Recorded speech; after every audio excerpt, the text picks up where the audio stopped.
మరి పెద్దలు కేటీఆర్ నిన్న ప్రకటించినట్టు 24వ తారీఖు నాడు ప్రైవేట్ బిల్, తెలంగాణ బడ్జెట్కి ప్రైవేట్ బిల్ పెట్టడానికి సమాయత్తమవుతున్నాడు. అన్ని రాజకీయ పార్టీలు దీనికి మద్దతు తెలియచేయాలని చెప్పేసి మేము విజ్ఞప్తి చేస్తూ ఉన్నాం. దానితో పాటు రేపు రాబోయే రోజుల్లో కాంగ్రెస్ ప్రజాపాలన కాదు, ఇది ప్రజా వంచన పాలన అని చెప్పేసి ఎప్పటికప్పుడు ఎక్కడికక్కడ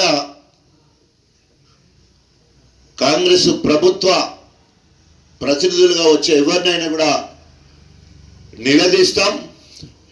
ఈ డిక్లరేషన్లన్నీ అమలు పరిచే వరకు వారిని వెంటాడతామని హెచ్చరిస్తూ, చివరికి ఒక్క మాట, సిగ్గు శరం లేకుండా 94 నుండి 2004 వరకు ఏ రకంగానైతే నిరంకుశ పాలన చేసిండో కడియం శ్రేణి, మళ్ళీ ఈరోజు బీఆర్ఎస్ పార్టీ నుండి గెలిచిన మా సర్పంచ్లకు కేంద్ర ప్రభుత్వం నుండి వచ్చే పనులు ఏదైతుందో, సీసీ రోడ్లు కావచ్చు, కమ్యూనిటీ హాల్ కావచ్చు, ఏ పనులైనా జనాభా నిష్పత్తి ప్రకారం ఆ గ్రామాలకు గ్రామ సర్పంచ్నే కథానాయకురాలు లెక్క, కథానాయకుల లెక్క వారికి అప్పచెప్తే వారు తీర్మానం చేసి అక్కడ పనులు చేసుకుంటారు.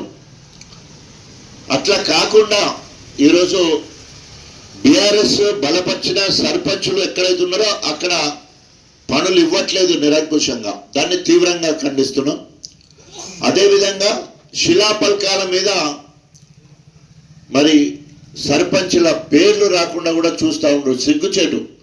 వాళ్ళు ప్రజాబలంతో నువ్వెట్లా ఓట్లయితే గెలిచినావు, మా సర్పంచులు కూడా ఓట్లయితే గెలవడం జరిగింది. దానికి పరాకాష్ట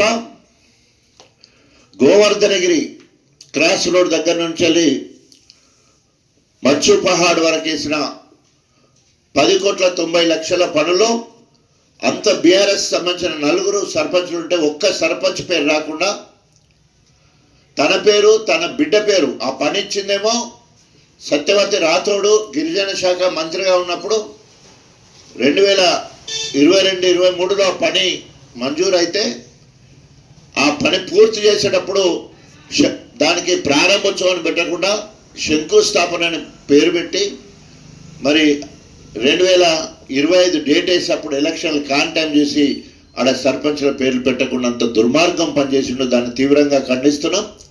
త్వరలోనే మా సర్పంచుల హక్కుల కోసం నియోజకవర్గ స్థాయిలో మహాధర్నా కార్యక్రమం చేస్తామని చెప్పేసి హెచ్చరిస్తా ఉన్నాం. జై తెలంగాణ.